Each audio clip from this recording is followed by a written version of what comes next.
So welcome to, I guess this would be Wednesday's session for History 10. And as we mentioned earlier, just some house cleaning items or housekeeping items.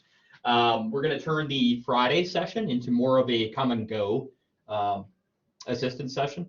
So I'll be there all morning. And if anybody has any specific questions about assignments or content or needs a little help getting started with something, I'll be there.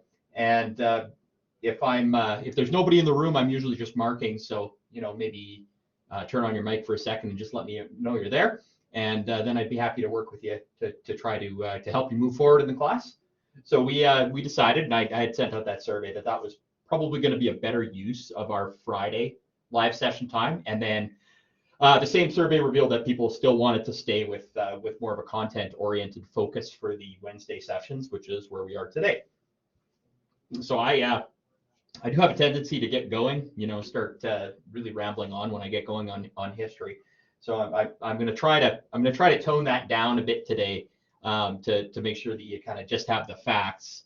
You don't need it to be another 50-minute lecture where you're essentially just listening to me speak. So I'll try to keep it a bit more factual and a bit more concise. And part of it's going to be review, and part of it's going to be moving into territory that we are currently studying, and some of the assignments that we're currently studying, or attempting. So I have spent the morning and a good chunk of Thursday last week grading assignments and offering feedback. And hopefully you find that the feedback is accurate and that it helps you refine either the current document if you plan to resubmit it or your approach moving forward. And Again, I've said it before in this class, there's some excellent writers in this class, some really excellent writers, and hopefully that feedback I'm giving you indicates that I'm really impressed with the writing. If there is an area where students aren't getting the marks that they maybe think they should get or not reaching their goals, typically the shortcoming is more on using evidence to back up your opinion. If you don't do enough research, or if you're not able to look at the information and glean the important facts from the information, from the learning, both in our class materials and in the research that you do outside of the class virtual classroom, if you're unable to pull the main ideas and facts from that information, it makes it difficult for you to use those points to support an argument. And essentially, every time you answer a question, you're providing a view, you're providing an argument. And arguments are never won with "I think," or "it's my opinion that," or "well, I just believe it to be true." That's an opinion, but that's an uninformed opinion. Informed opinions are backed up with evidence. And yes, evidence can be read in different ways as part of an argument. That's part of research. That's part of communicating and writing. But at least you have something to fall back on. Remember that it's very important to use multiple sources for your work, because with the access to information that we have today's day and age, basically people can post anything they want and have it reach an audience, whereas academic research before the internet was mostly relegated to books and encyclopedias and publications that were generally gone over pretty carefully by experts in the field before they were published or released to universities and libraries and other academic institutions. Sure, there's a lot of misinformation in the world so far, but never in such a an easily accessible manner as what we have now with the internet. So if the facts or the points, the evidence that you're finding lines up on a couple different sources, and those sources appear to be somewhat academic or at least based in good research, then it just adds legitimacy to your argument, and you can feel comfortable using those points to support your argument. So for those of you who maybe the marks aren't as high, that's what I would recommend. If it's a 3-mark question, you generally get a point for stating your view clearly and concisely, whether it's a view or an opinion or an argument. I'm not saying you shouldn't have opinions. I'm saying you should have opinions. You do have opinions. You do have views. You do make value judgments. You do these things as part of the course that you're supposed to, but you're also supposed to back up those positions with evidence, because if you don't, then it's basically just, it's just you yelling at clouds. It's, well, I think there's aliens on Mars. Why? Well, it's my opinion. Do I have anything to back that up with? Well, it's in space, and there must be aliens in space. It's not a good argument, right? I have every right in the world to believe that there are aliens on Mars. I don't, but I have every right to believe that. But if I'm going to convince anybody that that this is a valid opinion and that has merit to someone that other than me, then I have to be able to provide some evidence, or at least some intriguing arguments that are powered by reason and logic, in order to help me make a case. You're always making every question you answer in words, essentially. In this class, in other humanities classes, in English, even in math, sometimes when you're describing an event, you need to be able to back it up. Okay? You need to have some reason or some logical direction in order to demonstrate your understanding, not just that you have an opinion and you're loud. It's really one of the main problems, to be perfectly honest, with social media nowadays is so often, unfortunately, loud, obnoxious, uninformed people seem to have as many, well, maybe not as many, but a significant amount of followers. And in often cases, it's similar to people who are experts and really well read and understand situations. They're the credence and the weight given to their ideas really should be more, given that they've got science, logic, reason, experts, and lots of evidence to back them up, whereas the people on the other side are just yelling loudly and being obnoxious, and for some reason still manage to win people over. That's really not the way a social dialogue should work. And I'm not drawing any specific group or any specific social topic into play. I'm just saying, in general, on social media, there are a lot of people that are very loud, but have nothing else to back it up. It's basically they're screaming, "This is my opinion," as loud as I can, and hoping that you don't ask me for evidence. So you have to be aware of that, I think, as a responsible media consumer in today's day and age. It's going to be super important for your generation. My generation, like, there was no internet when I was 12, 13 years old. At least there was, but it wasn't regularly available to normal people. But so this is something that my generation has grown up with, but your generation grew up in. So my generation is kind of knew the old way and knows a bit about the new way. Your generation is all about media and internet and access to information, has been a part of your life your entire life. So this is something that becomes extremely important to you as you continue to grow and become good citizens. And that is understanding where your information comes from, understanding how to determine what's good information and what's bad information, and then using that information so that you can make informed, responsible, reasonable, logical, well backed up opinions and views, and help make the world a better place. That's really one of the biggest things I think you can do as a young person, because you're going to be the generation that's leading the charge and running economies and running politics and whatnot in not that many years. And it's definitely in all of our best interests that you are very responsible about the way you create and the way you consume information, and the way that you use it to guide direction, whether that be in economics or politics or your personal life or whatever. We want you to be responsible media users and creators. All right, so that's more of a concept from say a communication media or media studies class, but it does definitely come into play here, because I am, and all of your teachers are asking you to have a view, have an opinion, have an argument, and then back it up with evidence, and that evidence has to be good.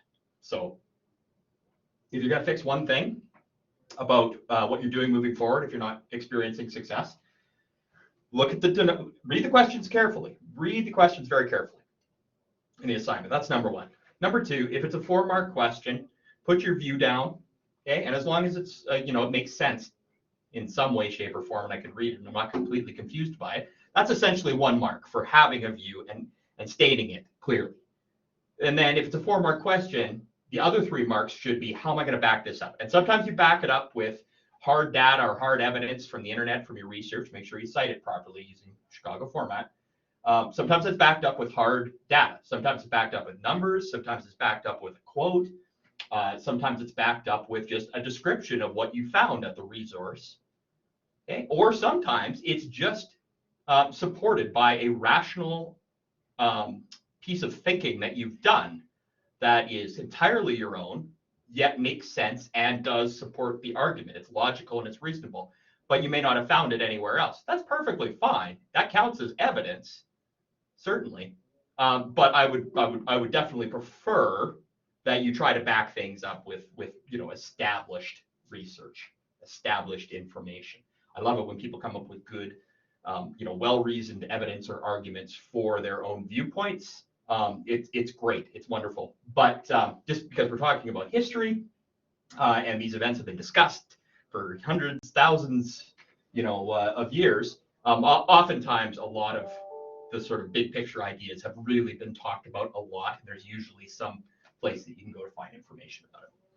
Okay, so I think that's enough kind of on the housekeeping. If you've got any questions about anything course structure wise that I didn't discuss, just email me. I'll get back to you. And if I think it's something that's super important, I'll make sure I'll post an announcement or send an email out or something like that. Okay, I'm just going to share the class, and then I'm going to go over some of my notes, some of the things that I wanted to highlight to make sure that you understood and you understood the importance of the event or the time period or the concepts, and maybe reframing some of those things, drawing different examples, that sort of thing. So we are going to go back to Past the Renaissance, Unit 3. No, you know what? We did a pretty good job, I think, of everything in Unit 3, and we've gone through a couple live sessions. So let's just wrap up Unit 4, because we did talk quite a bit about the colonial era leading to increased wealth for a lot of nations, particularly nations that had that had ships, had naval prowess, were able to establish trade routes. The economies went from basically subsistence economies, where the goal was to provide enough food for your family, and then a little bit to move up the feudal chain to the knights, to the lords, to the king. That's how economies were formed. There wasn't a whole lot of travel. There wasn't a whole lot of trade. It was basically, we hope the weather's good so that we can farm enough to survive. And with the opening of all these trade routes and the colonization of other nations in distant lands, nations now suddenly had extreme surpluses of things, because they could bring in food from other countries, which means they didn't necessarily need to farm everything that they ate, and they could trade some of the stuff that they farmed for these other goods, and often trade it for a really good price. For instance, if let's just pretend for an instance that Saskatchewan only provided wheat, only farmed wheat. We farmed wheat, we farmed a lot of it. We were bored with wheat and bread, and that's all we made here. Sure, we could probably live on it, but what if wheat and flour and the idea of baking was very, very foreign to a place that we could now trade with?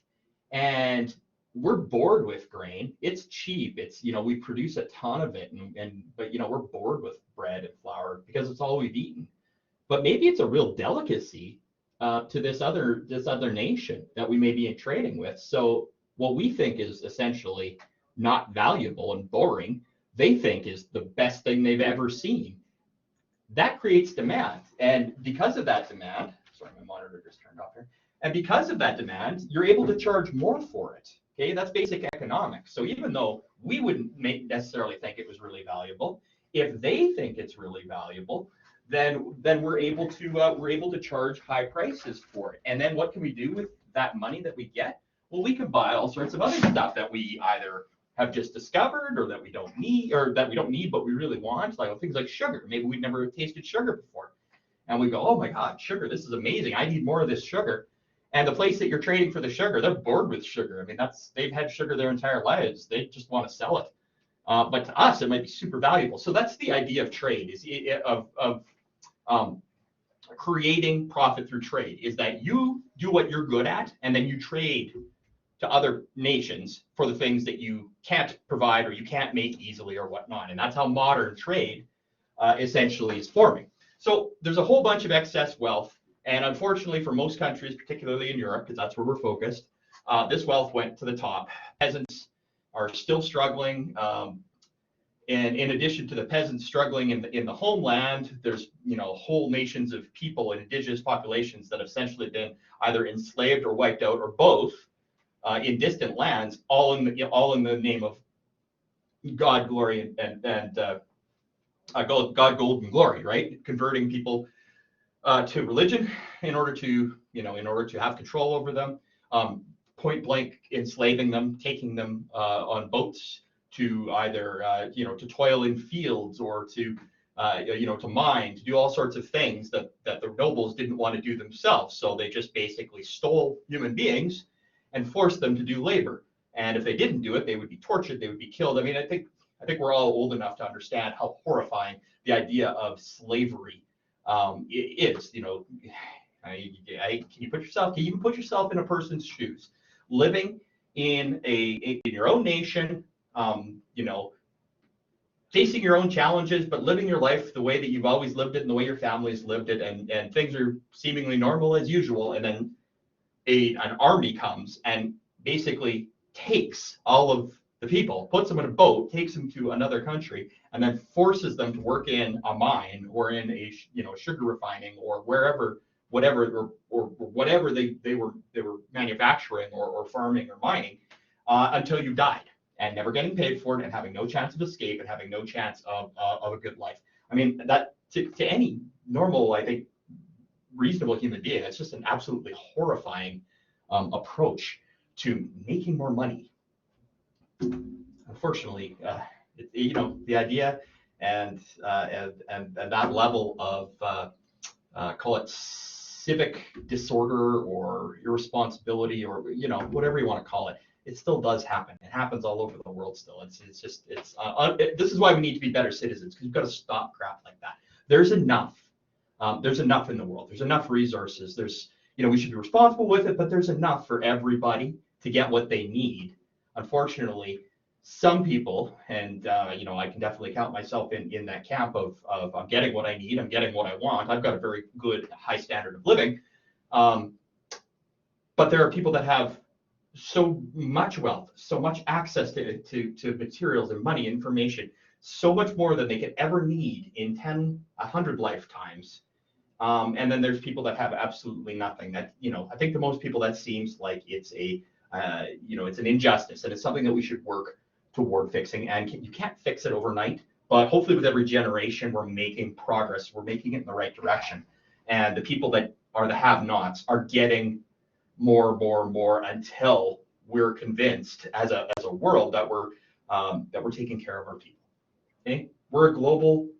We're so interconnected globally now in a way that we never were in past generations. Hopefully it's promoting the idea that we're not so different, you and I. We can come together, we can connect, we can have partnerships. Everybody's got something of value. Every nation, every race, every creed, they've got something of value to offer to other people, and to get us in a better place where we can maximize all the good things that we're sharing with people and minimize all the bad stuff. Essentially when we're taking from people who need it. So, okay, a little bit on my high horse there, but again, that's kind of our goal here, is how do we become better citizens, global citizens, not just how do I become a better Saskatoonian or a better Saskatchewanian or a better Canadian. How do I be a better global citizen, and what are some of the things that I identify as wrong, and what are some ways that I and we can what are the things we can do to help address those imbalances? That's very, very important when we're thinking about history and social studies. Okay, so again, I'm going on a bit too long here. Long story short, lots of changes. Okay, access to new lands, access to wealth, mining, gold, sugar, coffee, trade's way up. Agricultural revolutions going on. Better ways to seed, better ways to harvest, like better machinery, better ideas about fertilizer and how to make crops grow, and rotating crops so that you can maximize the yields you get while not depleting the land from all its minerals and resources and the things that make crops grow well. Good things and bad things. Sometimes the peasants would benefit because they were able to sell their surpluses and get more money. There was usually enough to eat. Not always, but for the general farmer, there was usually better harvest, so usually better ability to feed their family. They went from being solely subsistence, basically just making enough to survive, to actually having a surplus and being able to trade it. And so some peasant farmers, sort of moved their way up the ladder and became wealthy farmers and bought more land, and then traded more surplus and got wealthier and wealthier, right? So that had never really happened before in a feudal system, because somebody would just knock you on the head and take your land. However, also the downsides. The people that were formerly wealthy, the nobles and the kings and whatnot, and the church, they were still wealthy and much, much wealthier than the lower class. So those sort of things did still happen. They could on the farms and lands that were owned by the nobility, they could get more done with fewer people. So there are people that were basically just shuffled off their land. A lot of times, what were formerly common land areas that people were okay, like peasants were okay to farm their own stuff in, those were just taken over and turned into farmland by the nobles and larger farms. Bigger farms, fewer people, better technology. Where do the peasants go? Well, sometimes they starve. Sometimes they move to cities and manage to get into a different trade. Remember we talked about trades and trade guilds and things like that. Some of them did that. Some of them went to cities and starved. There wasn't a whole lot of good things about being a peasant, if anything, during that era. So even though all the nations are getting wealthier, the wealth is still flowing to the top mostly, and there's a pretty good argument to be made that even with all of these better ways to do things, and better technology, and better methods, and more understanding, and better science, that the people at the bottom kind of got screwed anyway. You might, let's bring that to present day. You might make the same argument today. I mean, I don't think there's any doubt that the last 20, 25 years, we've made huge increases, particularly with regard to technology and the way that we do things. I mean, machines are more capable of producing goods. We've got better ways to mine. We've got better ways to farm. And, at the end of the day, though, are people better off? You can definitely say with, 100% accuracy that the rich are getting richer. The Amazons and the big business, the Googles and whatnot, they've definitely got richer. They're experiencing the kind of wealth that has never been seen before in our lifetimes, and probably, it had been seen before in history, but in, let's say, modern history in the last 100 years or so, the level of wealth that the Gateses and the Buffetts and the Waltons and the Bezos are having is certainly more so than what we would have seen in my lifetime or my parents' lifetime. So the wealth is still at the top, and 90% of the people in the world own 5% of the wealth, right? So the 1 or 2% at the top, they still own just about everything. So have things really changed at all? I mean, society's different, but the wealth is still at the top, and there's still a lot of people in the middle and more toward the bottom. And it seems like society is stratifying that further. The people that were formerly in the middle class tend to be gravitating a bit more to the lower or to the upper class with regard to, say, income and quality of life. And that's not how it's supposed to happen. The way it's supposed to happen is that technology improves a nation's ability to produce goods that they can trade. So basically, better technology should be more money for the nation. And more money for the nation should be more money for everybody, which means if you were, let's just say you were a laborer and it took you 40 hours of work in a week to do your job, and then technology comes in and makes it possible that you only need to do 25 hours worth of work in a week because of the new technology, and you can still produce what you produced before, maybe even more. Well, a social argument could be that I no longer need to work 40 hours a week. The technology does 15 of that hours for me now, so I can do what I did before, possibly more, in 25 hours instead of 40.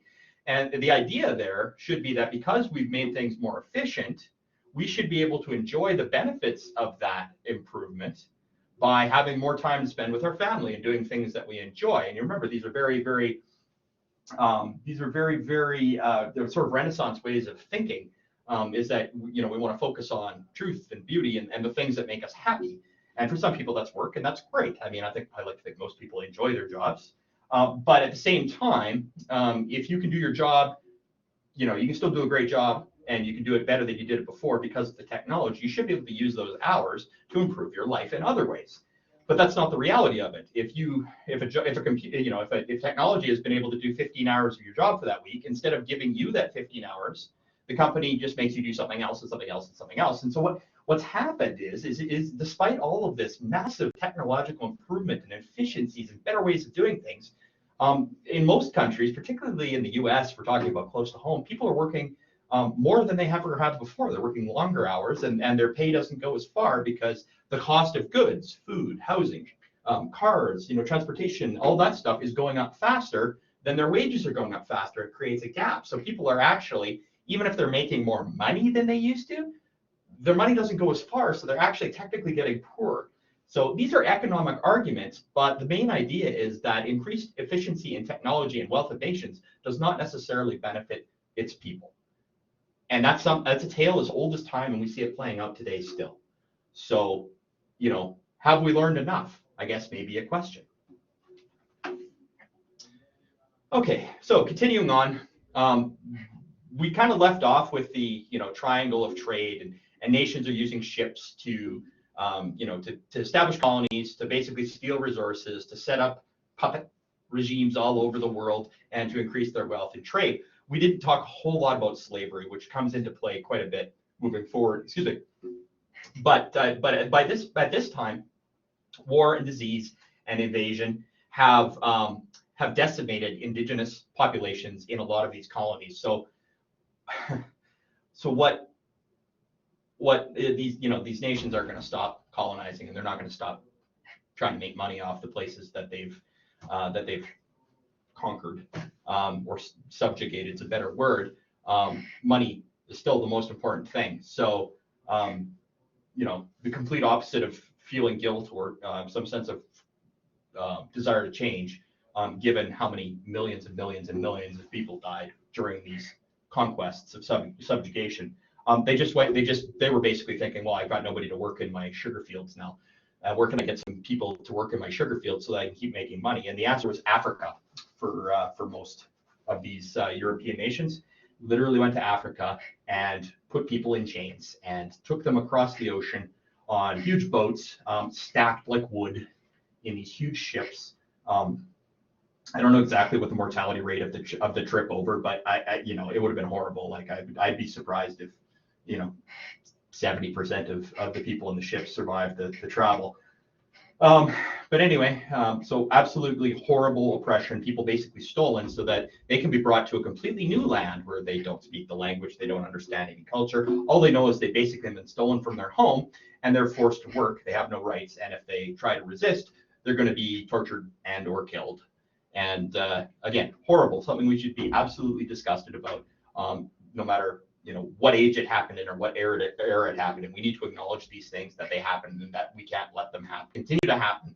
And we got to be better. But that's what they did. They took slaves. Slaves were brought to Brazil because the indigenous populations in South America had been absolutely devastated by smallpox. In U.S., even in Canada, I'm sure there were instances of slavery, even though before. Although we did have quite a hand, I would say, in the anti-slavery movement in North America in the 1800s, but nobody was above guilt. I mean, Canada, we've got all sorts of bad history with regard to subjugation of people. So when I say Canada, I mean the colonizers and colonial nations, because we're as much part of it as the U.S. is, as Britain is, as France is. We're absolutely as much a part in it of that general conquest and subjugation and taking over things that really didn't belong to us. In any case, slaves ended up all over. A lot of them in South America, a lot of them in the sort of what we think of as North America, which were colonial states at that time, and basically just stealing people from Africa. And a long tradition of it that didn't end until far later in time. Again, there's still slavery rings in the world today. I'm not saying that it's completely gone, but with regard to North America and sort of the official national policies, clearly, it's illegal to own slaves in the United States. It's illegal to own slaves in Canada. It's something that's very, very frowned upon by all nations of the world and the UN and whatnot. But this was common practice back then. It was perfectly normal for a wealthy plantation owner to just get some more slaves. I need some more slaves. I'm going to go buy some more slaves at the market. Somebody brought them over on a ship. I don't care what their name is. All I care is can they make me money? And if they don't make me enough money, I'll just kill them. Just a disgusting attitude, but that was a normal, very normal way to look at things back then. Okay, so slavery is increases. There were slaves in history before this, lots of them. Ancient Egypt and in Asian places and Middle East and Europe, there were slaves. There's always been slaves up till this point, but now that you could basically go to a place and take them somewhere else easily and just continue to do that with the ships. The amount of slavery that drove the colonial era is significant. So it's a real rise in the amount of slavery, and in order to justify it to themselves as human beings, the colonial powers basically had to convince themselves that the people that they were enslaving weren't really human at all, because then it'd be okay with God and society, right? So racism becomes more rampant here because the people who are the nations that are using slave labor are basically perpetrating this narrative that they're not really human. They're savage and they're uneducated and they're basically little more than animals. And this was like a legitimate justification by these nations for enslaving people. And of course, none of that is true. They look at any nation. They have their own customs, their own traditions, their own language, their own their way of communicating, their way of finding spiritual fulfillment. And you can't be ethnocentric about it.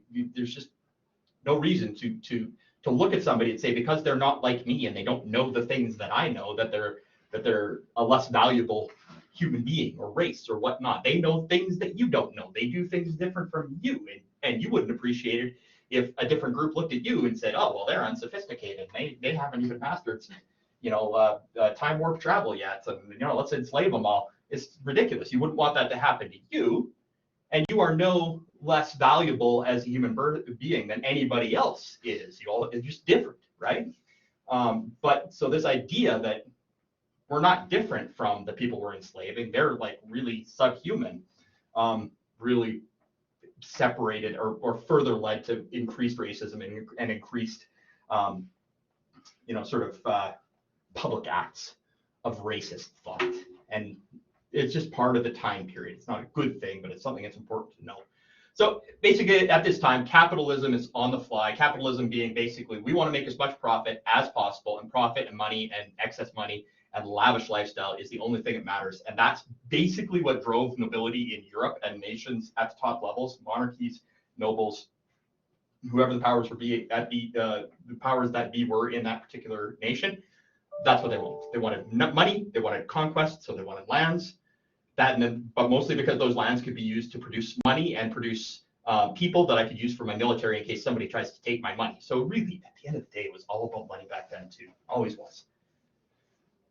Now we're into the sort of mid to late 1700s, and none of this is like this happened and then this happened and this happened. All these ages kind of intertwine and overlap with each other. But as this is happening, and largely colonial thinking and action in Europe, you start to see a little trickle of what would become revolution in Europe, and a lot of it started in France. So we're going to talk about the French Revolution because it was one of the main sort of early examples where average people actually realized they had some power, even if they didn't have money, if they didn't have weaponry, if they didn't have all the things that the wealthy people had, they had numbers. And this is really one of the first times in European history where the peasantry and the lower classes made an effort or realized that with the sheer number, they could actually assert themselves and get some of the power that they deserved. And it was often done through violence because it was the only thing that people had. They didn't have money, they didn't have weaponry, they didn't have access to politics like people do today, but they had might. So they had to use might to get these other areas of power so that they could do things, so, quote unquote, the right way, so that we could establish ways that are more just, more fair, equitable.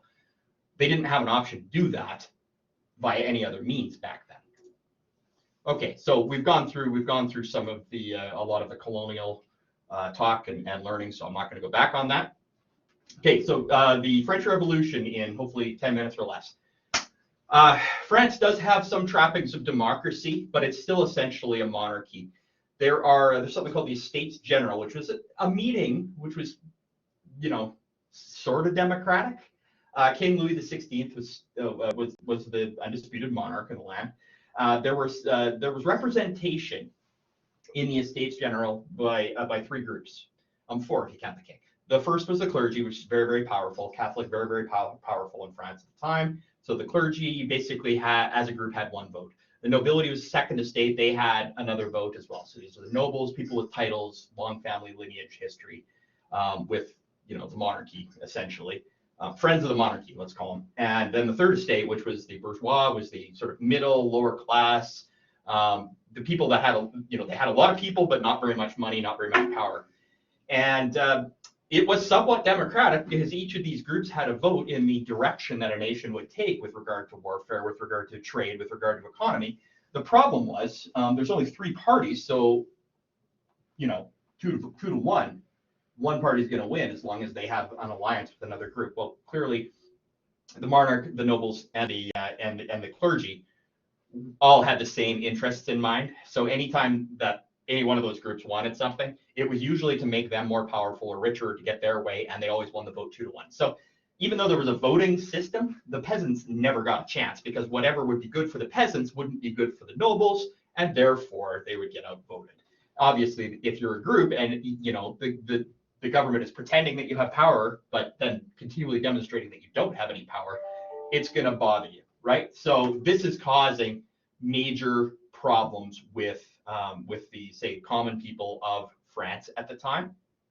And there was also just a complete disconnect between the experiences of nobility and wealthy people and the experience of common people. Like, people who were born into wealth had literally no idea why they were successful. They always would chalk it up to, God wanted me to be here. So I'm either ruling or I'm wealthy by divine right. I've worked really hard for what I have, and this wealth and luxury is basically just what comes with being a success and working hard and doing well. But never taking into account that they were essentially born into a position where they either already had all of those things, or it was very easy to get all those things, and they were just so far distanced from common people and peasantry that they didn't understand how unlevel the playing field was. I mean, it's not that they were stupid. They were just, this is the way that they were born and bred and educated their entire lives. Is that essentially you're a better person, you work harder, you've got better skills, that God wanted it to be this way, otherwise he would have made you a peasant. And people can rationalize anything to themselves if they want to. But we know damn well that the game is rigged in favor of the wealthy, the powerful, and that monopoly exercise is a great example of that. I've seen some very good responses in that assignment so far, and it looks like people are kind of understanding the thought process for each group at the time. So if you're a wealthy person, you think it's meant to be this way, it's supposed to be this way because you earned it. If you're poor, you know that the deck is stacked against you, and there's nothing you can do to get power, and that further separates rich get richer, poor get poorer. Motivation on the rich end gets better. Motivation on the poor end gets less, because you just don't see anything to fight for. You don't see any good coming from it. However, banding together with other people that are unhappy gives you some power, and so that's what was happening in France at the time. Basically, in Europe, everything's kind of crappy right now in the 1770s, 1780s. There's been wars nonstop. A lot of the farmland has been ruined by war. They had bad weather for for a decade. And so the farming is crappy, even on the land that wasn't destroyed by war. So people are not in a good situation, especially on the lower end. I mean, the wealthy are somewhat protected, but the peasants are not in a good situation. They're very poor. They're back to worse times than they had 100 years before. Now we can barely feed ourselves, and people are starving. And we've made all these advances in technology and farming and whatnot. How come people aren't doing better? So there's a lot of that sort of frustration in France, and people are just sick and tired of war.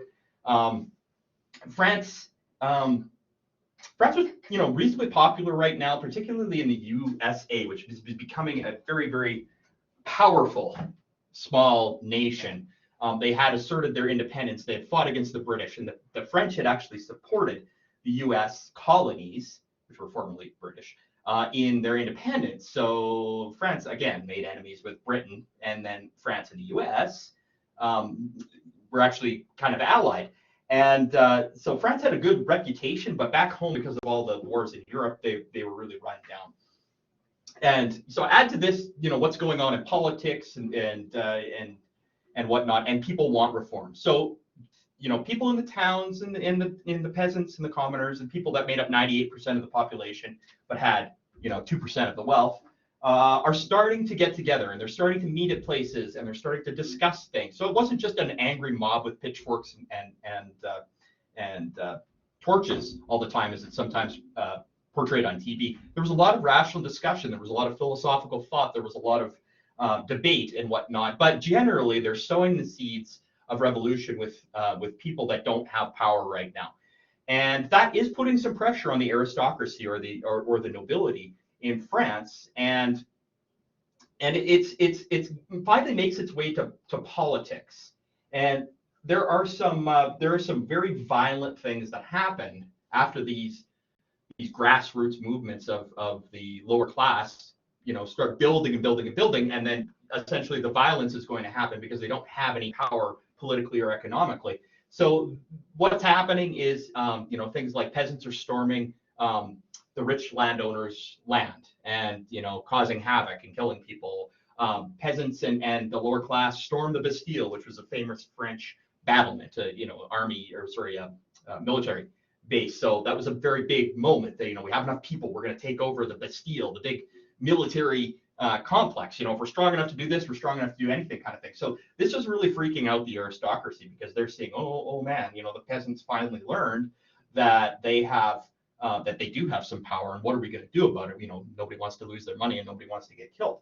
So they start getting a little bit of support, and it's clear the peasants want reform, and it's clear that the aristocracy and the nobles, the first and second estates and the king, are getting a little bit leery about this. So they actually do come together, and they sign the Declaration of Rights of Man, which was huge. It was basically it was a huge document. It wasn't the first time that something like this had been proposed in history. The Magna Carta, probably in that boat, and likely other societies before that time period. But this was important in Europe at the time, because it essentially said that all people are equal and all people have the rights to things like a fair trial by jury. You couldn't just be executed by a noble person because they wanted to.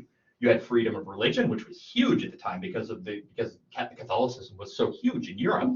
To be able to say to a citizen that you can pick which religion you want was something that was unheard of at the time in that particular area. But the idea that women had rights and things like that, this is a long time ago. We're talking like 1780s, 1790s. And these are relatively forward-thinking ideas for the time. So the revolutions and the uprising of the people actually managed to get these things passed in a more formal court, in a political way. So the revolution doesn't stop there. It kind of gains momentum. It's like a tide turner. It's like the revolutionaries, which are really just the people. I don't even know if you want to call it the revolutionaries. It's just the common people. Finally got their foot in the door in politics, and they wanted to keep going to make sure they didn't lose ground.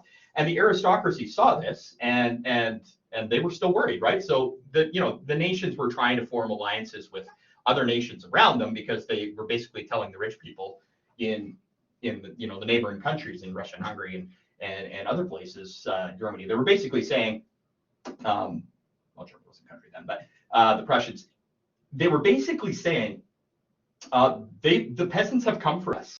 They're killing us, and they're trying to take our wealth and pretend that they're equal.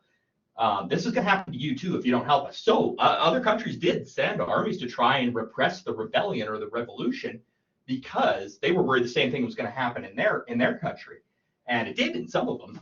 But it was a big deal. It was a big deal, and it affected not just France; it affected all of Europe.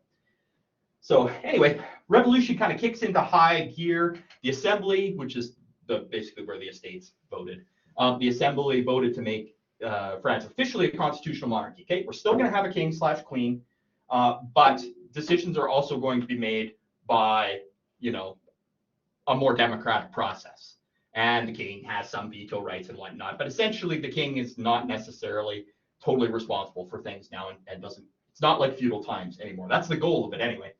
And at this time, aristocrats are being killed in the streets, and peasants are taking over things, and a lot of the really rich people saw the writing on the wall and said, "Oh, we better get out of here." So a lot of the money and nobles fled from France at the time because they didn't want to get beheaded. In fact, the king and Marie Antoinette both tried to leave. So it was that dire that the king of your country basically says, "I have to get out of here, or I'm going to get killed," and eventually was. But there's momentum there, and things were changing. As what usually happens, they went too far.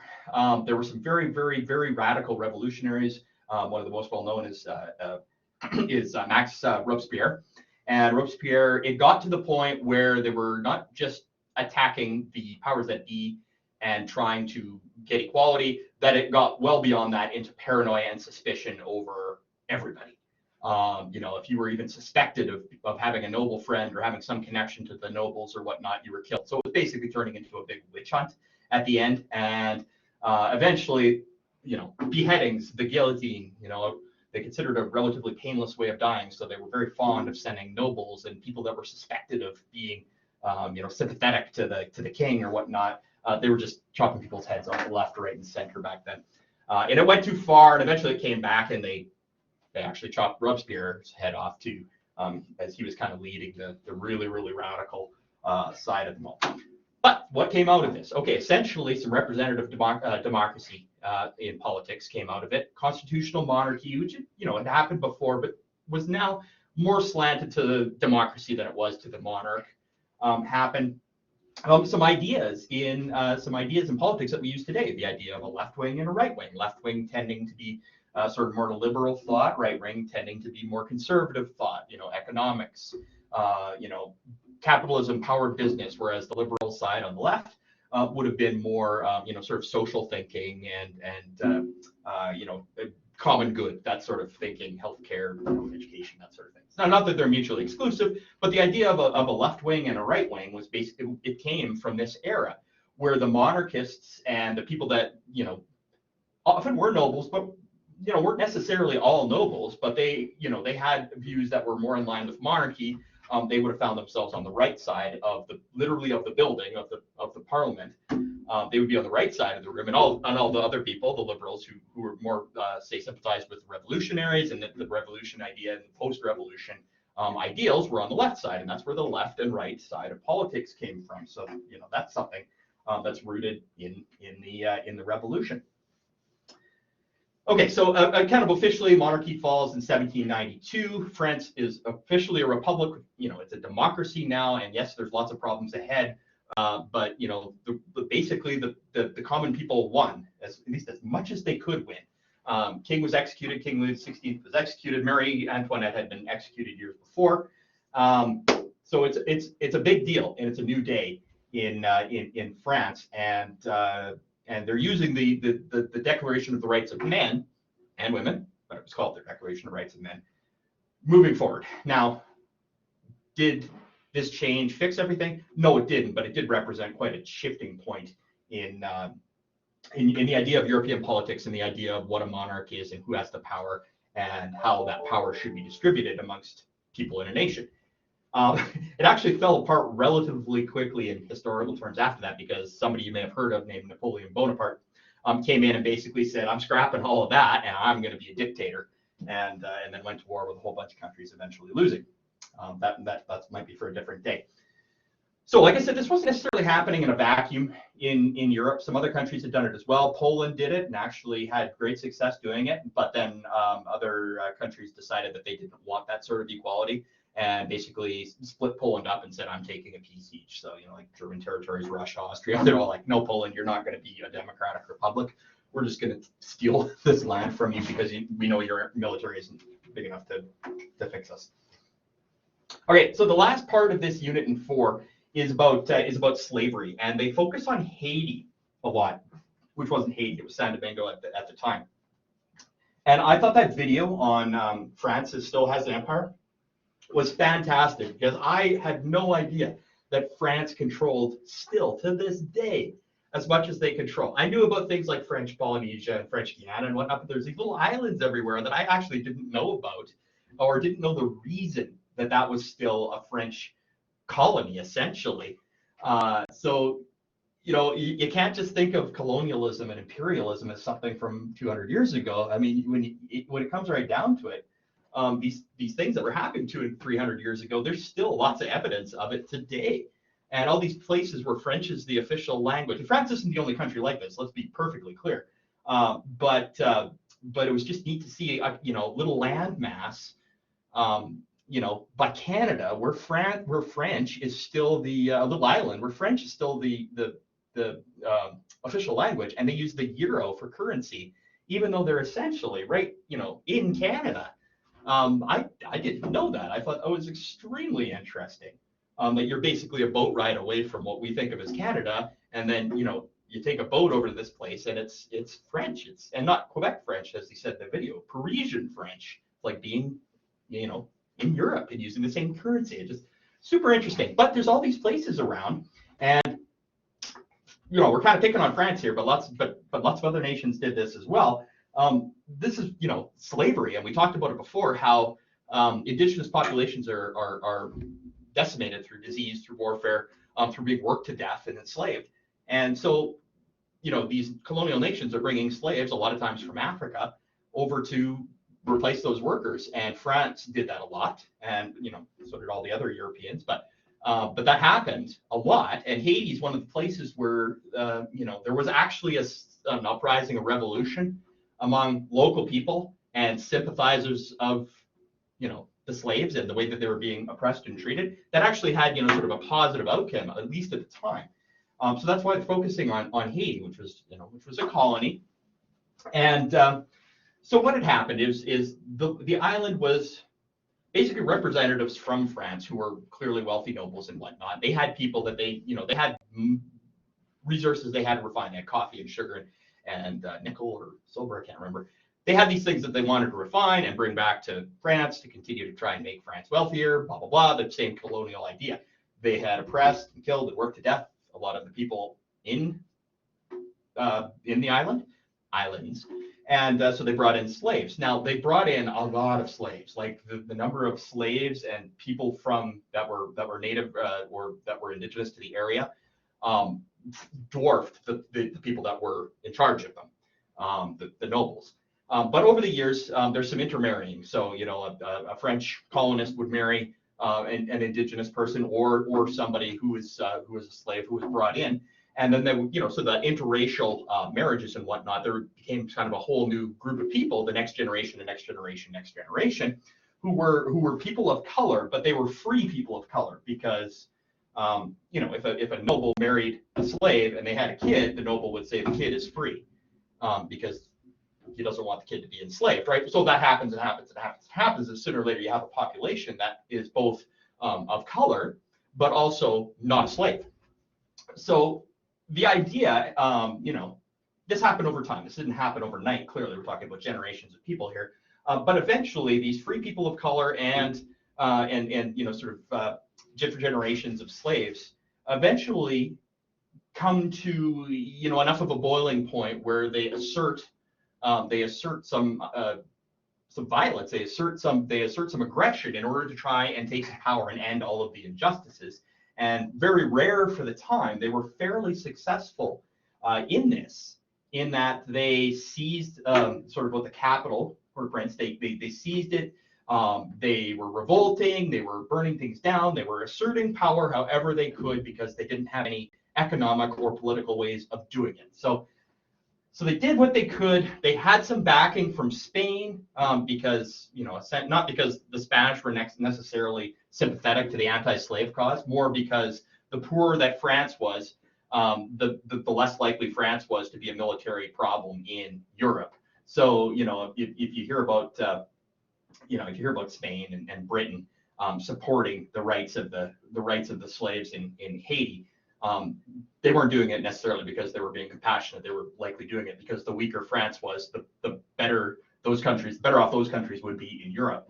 But in any case, all of these things coming together put a lot of pressure on the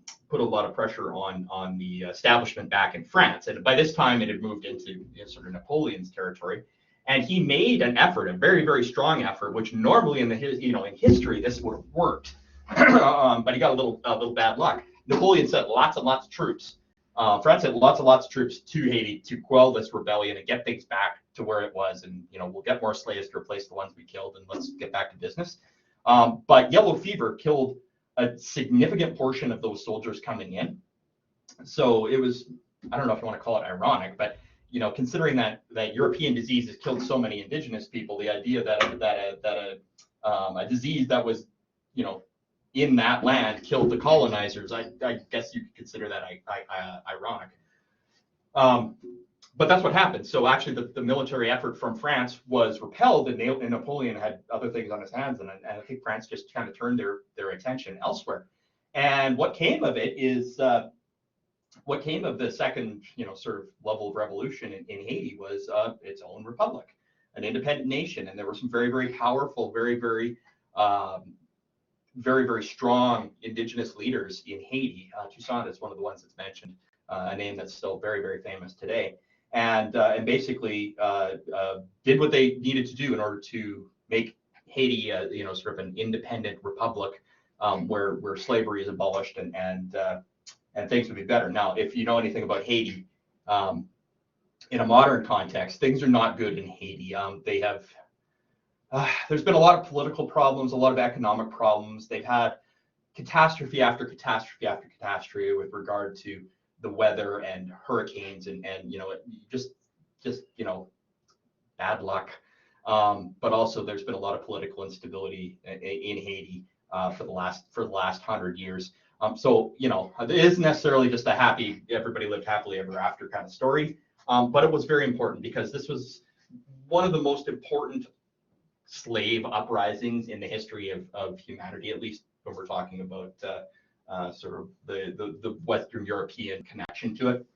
And it did represent, along with the French Revolution, that there's power in people, and that the people can assert themselves, and even if they don't have economic and political and sort of traditional means of power, they can use what they have to make changes in society. Okay, I got through what I wanted to get through. I've got another session with my 20s right away, so I'm going to have to run. But I want to thank you for joining me, and reassert that if you're ever having any questions about anything, please let me know. And email is the best way to get a hold of me, and I will do my best to help you out however I can. So good luck for the second. It's a little past the halfway course, but good luck with the next 4 weeks, and let's finish strong.